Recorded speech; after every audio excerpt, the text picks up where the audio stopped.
Hello. अरे तुम अभी तक ऑफिस में हो? मैं कब से तुम्हारी वेट कर रही हूँ। अरे इतनी क्या करतेस तू? वैसे तो तुम मुझे फोन नहीं करती, लेकिन आज बेटा आ रहा है तो 3 बार बस निकल ही रहा हूँ मैं।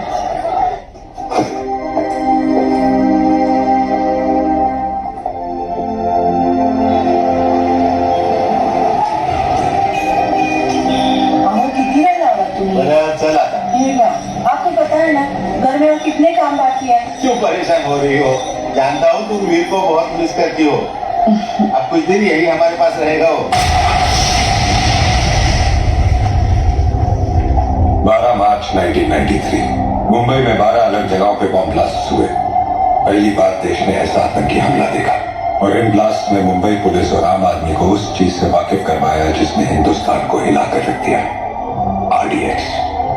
मुंबई पुलिस इस केस पर दिन रात काम करती रही और जिस ऑफिसर ने कई सस्पेक्ट्स को अरेस्ट करके सिर्फ 48 घंटों में इस केस को सॉल्व किया वो थे इंस्पेक्टर कबीर श्रॉफ। मगर सर सुनने में आ रहा है इस ब्लास्ट के पीछे मास्टरमाइंड बिलाल अहमद और टाइगर इंडिया छोड़ के जा चुके हैं। जर्नलिस्ट की ये खबर बिल्कुल सही थी।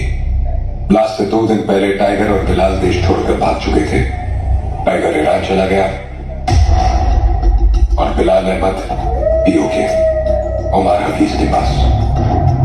उमर हफीज ISI के सारे गैरकानूनी काम करता था और 93 ब्लास्ट के बॉम्बर्स को एक्सप्लोसिव बनाने की ट्रेनिंग भी उमर के जरिए ही दी गई थी। हमने ये भी सुना है कि मुंबई में 1000 किलो RDX लाया गया था, जिसमें सीरियल ब्लास्ट में सिर्फ 400 किलो यूज हुआ है और 600 किलो अब भी मिसिंग है।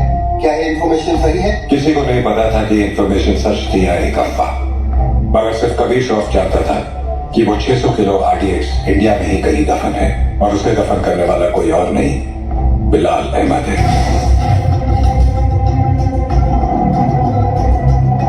बिलाल आज से अब हमारे साथ रहेंगे। 1999 में उमर ने ISI की मदद से टेररिस्ट ऑर्गेनाइजेशन लश्कर की शुरुआत की और बदले में ISI ने उन्हें कारगिल की जंग में इस्तेमाल किया। मगर जंग के दौरान उमर का बड़ा बेटा इमाद हफीज इंडियन आर्मी के हाथों मारा गया।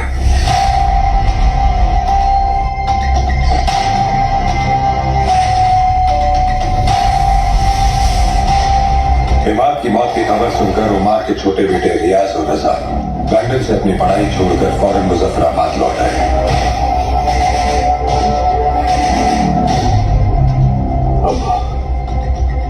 अब हम वापस नहीं जाएंगे।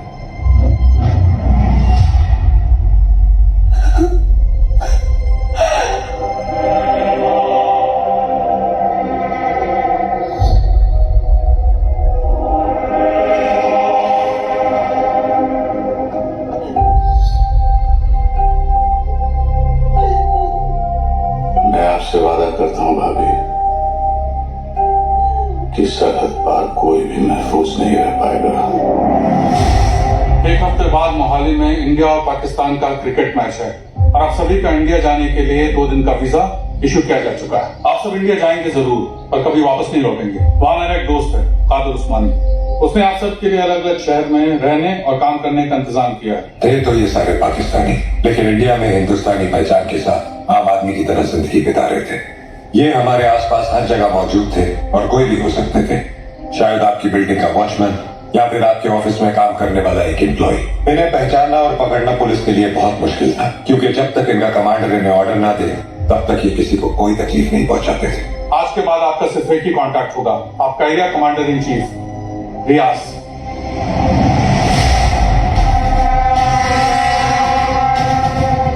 उमर के सबसे वफादार बॉडीगार्ड बशीर का बेटा मुख्तार भी रियाज का साया बनकर हिंदुस्तान जा रहा था और इस तरह शुरुआत हुई लश्कर के स्लीपर सेल की।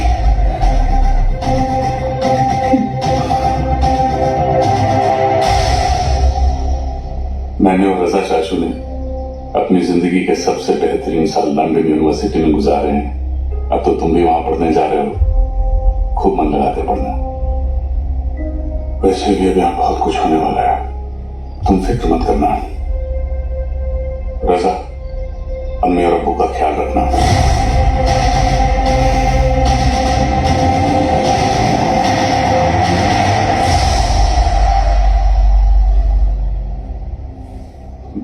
क्या सोच रही?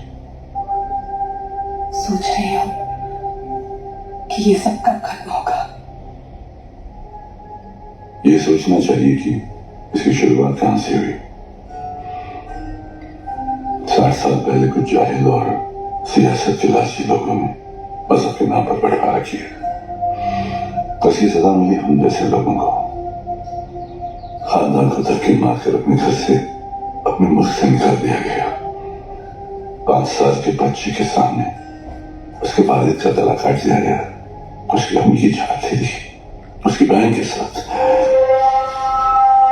आने के बाद भी लोगों ने उसे सिर्फ एक मुहाजिर कहा।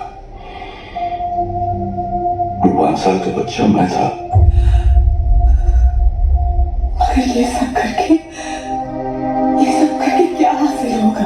कुर्बानी तो देनी पड़ेगी, वरना हम में और उन सियासतदानों में क्या फर्क।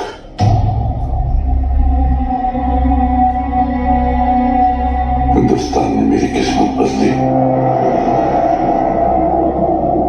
अब मैं हिंदुस्तान की किस्मत बदल दूंगा। अगर हमारे बुजुर्गों ने इस बात पर अमल किया होता तो उनकी गलतियों का हर्जाना आज हमें नहीं भरना पड़ता।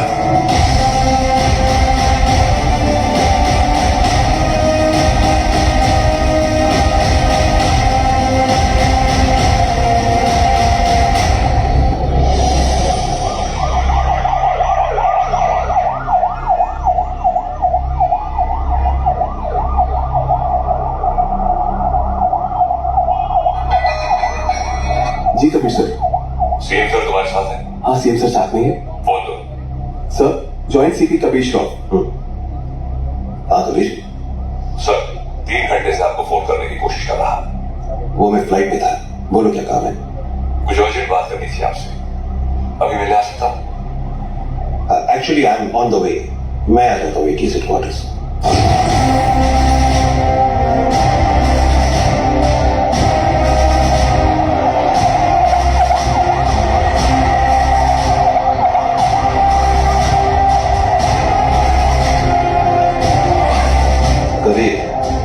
जब मुझे एंटी टेररिज्म स्क्वाड से आधी रात को फोन आया, अगली 4 रातें में ठीक से सो नहीं पाया। In that case, you won't be disappointed, sir. रियाज हफीज का पता चल गया है। करीब 15 सालों से 40 स्लीपर एजेंट इंडिया में छुप कर रह रहे हैं। इन्वेस्टिगेशन के बाद पता चला कि जो 2 सस्पेक्ट मारे गए वो किसी राजवीर राठौड़ नाम के होटेलियर से मिलने अक्सर जैसलमेर जाया करते थे। This is Rajveer Rathore sir. ये राजवीर राठौड़ और कोई नहीं, लश्कर चीफ ओमर हफीज का बेटा है। रियाज हफीज। फॉरेन टीम जैसलमेर भेजो and arrest him. Sorry sir, but permission के लिए रुकने का वक्त नहीं था। टीम ऑलरेडी जैसलमेर के लिए निकल चुकी है। And who is leading the team? Suryavanshi, Veer Suryavanshi. वो पागल?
सर बलवान नहीं सर विमान।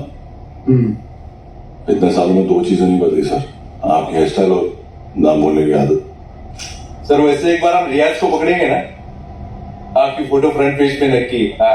चाइला फोटो फ्रंट पेज पे तो आएगी, लेकिन मेडल के साथ या गले में हार के साथ ये तो भगवान ही बताएगा। बूढ़े बकरे ये सर एड़े नहीं बीड़े।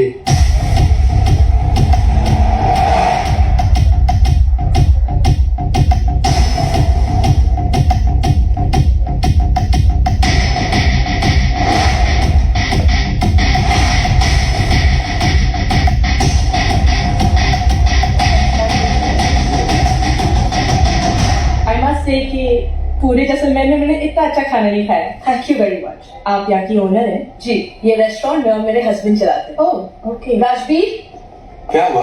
ये कह रहे हैं कि इन्हें हमारे रेस्टोरेंट का खाना बहुत पसंद आया। बहुत। Thank you. उम्मीद करता हूँ आप यहाँ दोबारा जरूर आएंगे। जरूर आऊंगी। क्या मैं आप लोगों के साथ एक सेल्फी ले सकती हूँ? Sure. Thank you so much. Thank you.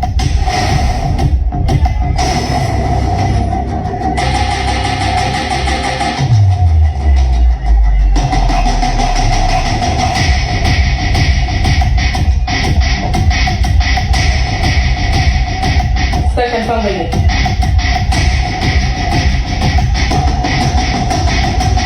Local police को इतला कर। Yes sir.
चले मुंबई आप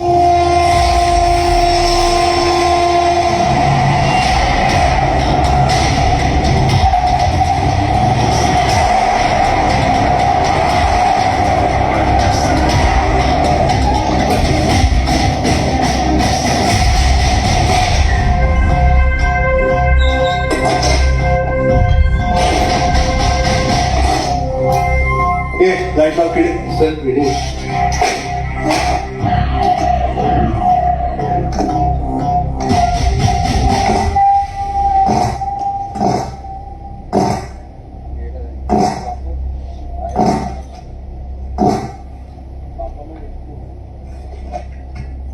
सेंट्रल एजेंसी के हिसाब से तुम लश्कर चीफ उमर हफीज के बेटे हो 2007 में इंडिया पाकिस्तान का क्रिकेट मैच देखने तुम पाकिस्तान से मोहाली टूरिस्ट वीजा पर आए थे मगर वापस नहीं गए। पिछले 13 साल से तुम यहाँ राजवीर राठौड़ के नाम से रह रहे हो और एक इंडियन लड़की ज्योति गुप्ता से तुमने शादी की। सेंट्रल एजेंसी की रिपोर्ट में तुम्हारा इन्वॉल्वमेंट 2011 मुंबई ट्रेन ब्लास्ट, उसके बाद Pune bakery, Bangalore bus stand, Srinagar military base, Chennai, Ahmedabad, Srinagar के बाद अहमदाबाद। शायद आपकी एजेंसी को पता नहीं, वो ब्लास्ट भी मैंने ही किया था। हमारी इंटेलिजेंस के हिसाब से तुम्हारी तरह 40 लोग और हैं जो लश्कर के स्लीपर सेल बनकर हिंदुस्तान में सालों से रह रहे। अभी उनका वक्त आया नहीं, जब वक्त आएगा तुम्हें उन्हें ढूंढने की जरूरत नहीं पड़ेगी। तुझे ढूंढ लिया, तेरे बाकी साथियों को भी ढूंढ लेंगे। क्या मिलता है ये सब करके? आपको क्या मिलता है जब आप अपनी ड्यूटी करते हैं? बस वही, रात को सुकून की नींद आती है, जैसे तब आई थी। ताज 26/11 याद है ना? ज्यादा हीरोगिरी दिखाएगा ना तो तुझे ठोक के इधर ही सेफ हाउस के नीचे गाड़ दूंगा। ना यहाँ हिंदुस्तान में किसी को पता चलेगा और ना तेरे बाप को पाकिस्तान में खबर पहुंचेगी।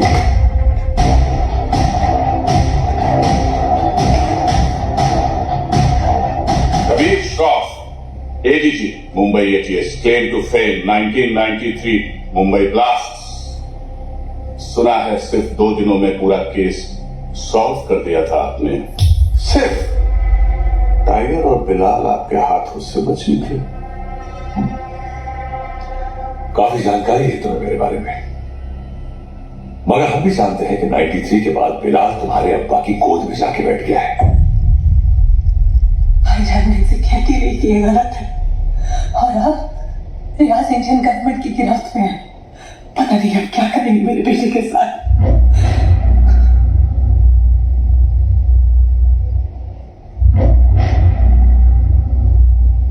अब्बा,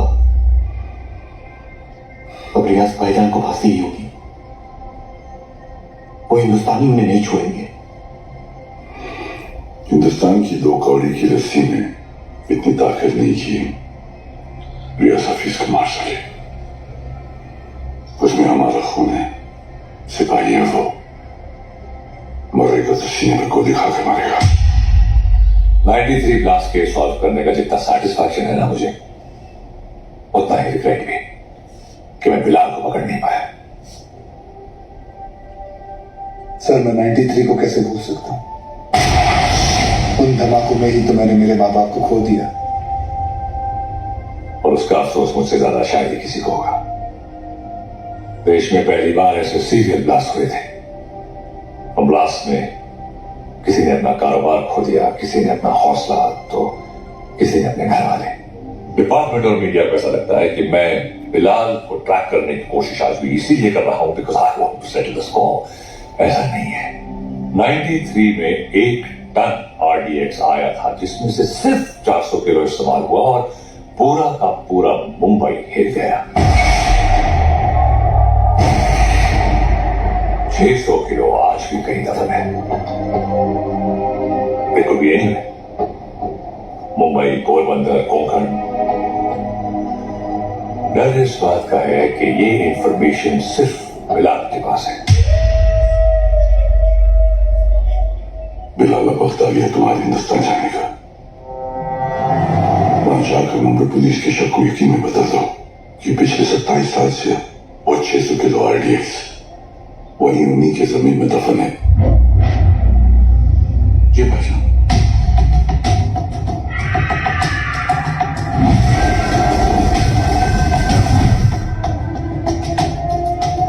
रजा, मुख्तार और उस्मानी को इत्तला करो कि बिलाल हिंदुस्तान वापस आ रहे हैं।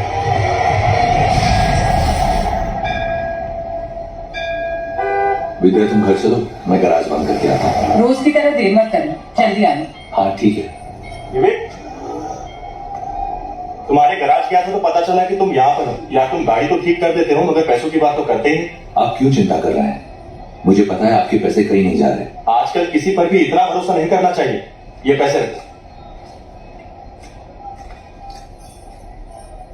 एक बात बताओ, तुम्हारी दोनों उंगलियां कटी कैसे? ये अफगानिस्तान में वॉर के दौरान इन्हीं हाथों से बॉम्ब ब्लास्ट किया था। तुम भी ना कुछ भी बोलते हो। टाइफाइड होता तुम्हें? ये ऐसे ही है। निकलता। नमस्कार भाभी। नमस्कार। कुछ भी मजाक करते हो। मैं खाना लगाती हूँ, तुम जल्दी आओ।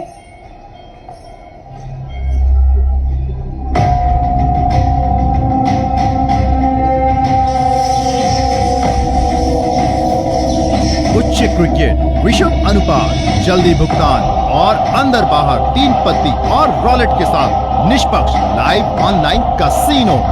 rajbets.com से 25,000 रुपए तक का बोनस पाए अभी।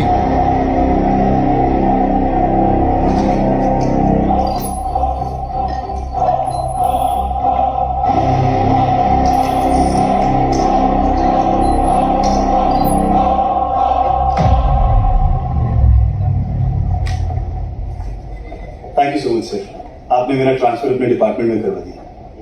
It's alright boss. तुम्हारे अब्बू ने हमारे साथ इतने साल ड्यूटी की, मुझे यकीन है कि तुम भी उन्हीं की तरह अपनी ड्यूटी निभाओगे। बड़ी मुश्किल क्या रे, तुम लोग लेट आया?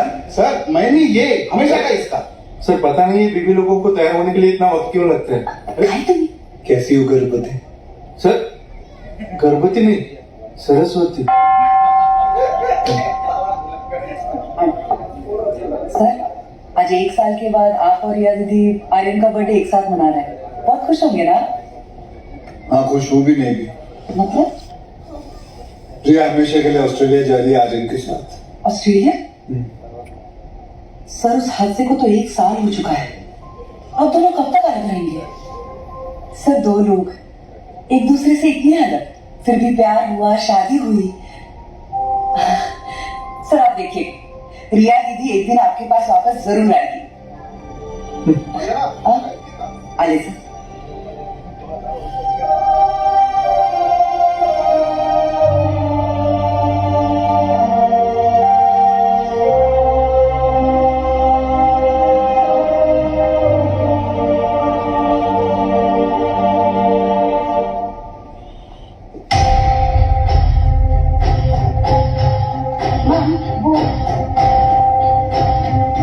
Get the tea ready. Okay.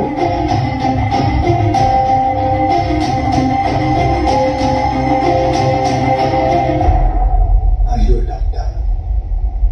I've been shot.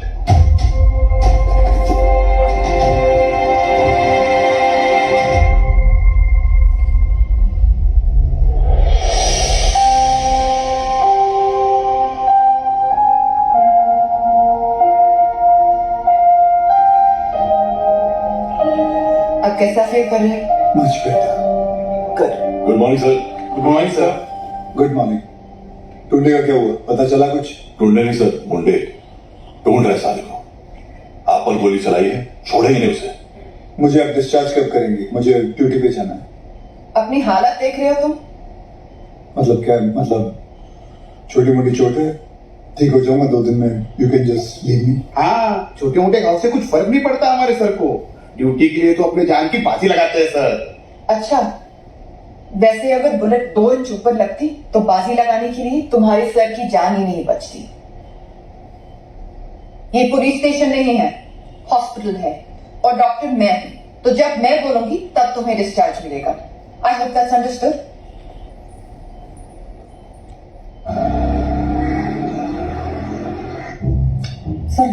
लगी थी आपको? कुछ भी हो सकता था। कुछ नहीं बना।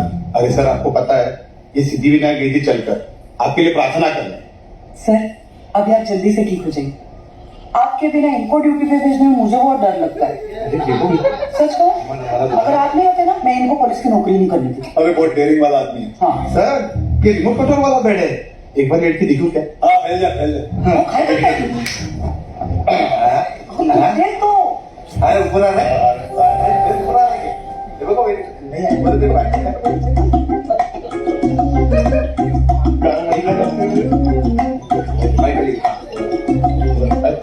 कैसा फील कर रहे हो? एकदम मस्त। अच्छा, और पेशेंट कौन है? हमारे सर है ना। अच्छा, तो फिर तुम पेशेंट के बेड पे क्या कर रहे हो? उठो उठो यहाँ से। ये क्या हो रहा है? ये क्लब है क्या? And you please get up. ये हॉस्पिटल है, लोग यहाँ ट्रीटमेंट के लिए आते हैं, एंटरटेनमेंट के लिए नहीं। आप भी पुलिस वाली हैं? मैं तो टीचर हूँ। मेरा वाइफ है।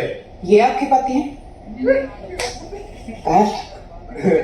आप ठीक कह रहे हैं डॉक्टर? Doctor malaria. मलेरिया नहीं, रिया। डॉक्टर्स तो पेशेंट के साथ इतने प्यार से पेश आते हैं, लेकिन आप हमेशा से कंफू पांडा बन के क्यों आ जाती हैं? तुम जैसे पेशेंट्स के लिए ऐसा बनना पड़ता है। अगर तुम्हारी एक और कंप्लेंट आई तो मुझसे बुरा कोई नहीं होगा। I think he should be okay. Yeah, check out the reports. The blood test also normal. तुम यहाँ क्या कर रहे हो? नमस्ते, डांटिए मत। मैं आप ही को ढूंढ रहा था, आपसे कुछ बात करनी है, एकांत में। एक्सक्यूज मी, बहरे हो?